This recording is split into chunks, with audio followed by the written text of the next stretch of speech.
చెప్పాలి. ఆ తర్వాత ఇది స్టార్ కమలం, ఇది కమలం స్టార్. లక్ష్మీదేవి ఆమెనే ఉందమ్మా. ఇది శంకు, ఇది చక్రం, ఇది చక్రం.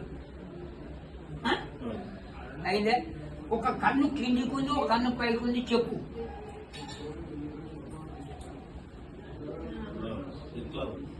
ఏ కన్ను కిందికి ఉంది, ఏ కన్ను పైకి ఉంది?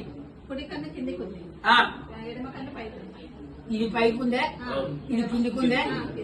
ఈ కన్ను ద్వారా ఈ కమలాన్ని చూస్తున్నాడు. కమలం తన భార్య శ్రీదేవి. నాభి భాగంలో కమలం ఉండేది. ఒక విష్ణువుకు తప్పిస్తే వేరే దేవుళ్ళకు లేదు.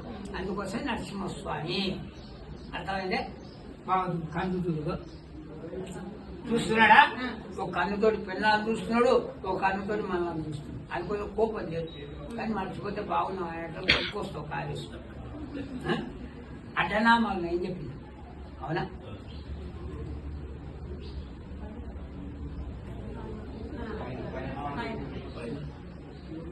కనపడా మళ్ళీ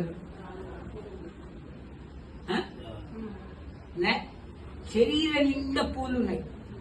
అయితే మనం శంకు ఉంది, చక్రం ఉంది. ఏం చేస్తాం? ఓ చేతులు శంకు, ఓ చేతులు చక్రం పట్టిస్తాం. అంతేనా?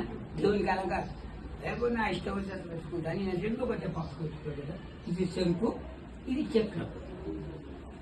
రెండు ఒకటే పక్క. అంటే విచిత్ర నరసింహస్వామి. విచిత్రం అంటే నరసింహస్వామి. ప్రపంచంలో ఎక్కడ లేదు కదా. మృడలింగా కాదు చూపించారు. ఎక్కడైనా అటనామాలు పెట్టుకుంటారా? నరసింహస్వామి పెట్టుకుంటాం పని.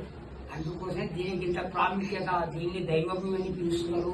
కేదార్నాథ్, బద్రీనాథ్ గారు ఫస్ట్ ఇది దైవభూమి అయినాక అది రెండోది దైవభూమి. అంతటి పవిత్రమైనటువంటి స్వామి. శ్రీరమణ గోవింద. సువర్ణ చంద్రాం